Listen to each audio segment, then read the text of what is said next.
Every app and process uses your Mac's RAM, but Safari can exceed its limits if too many tabs are open or specific websites constantly refresh. While error messages like "this web page is using significant memory" can be frustrating, the issue is easy to fix. In this video, we'll show you how. Make sure to subscribe to our channel and like this video to let us know what content you'd like us to create in the future. The first thing to do is restart Safari. Go to Safari in the menu bar and then choose Quit Safari. If that doesn't work, press Command-Option-Escape and force quit Safari. Safari collects data about the websites you visit and stores it in cache and cookies, which can start consuming excessive resources over time. Go to Safari Settings and navigate to the Advanced tab. Select the box Show Features for Web Developers. Now go to the Develop menu in the menu bar and click Empty Caches. Go back to Safari Settings. Go to the Privacy tab. Manage Website Data. Click Remove All.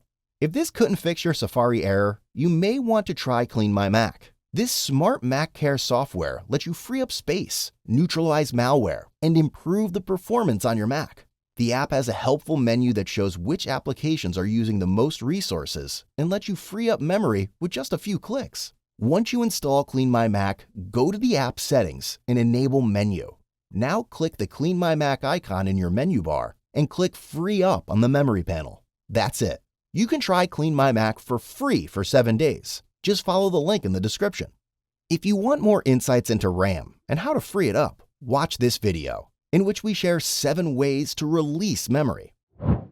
Browser extensions can also drain your memory, especially if you have many running simultaneously. In Safari Settings, go to Extensions and uninstall those you don't need right now. Restart Safari to see if the error has disappeared.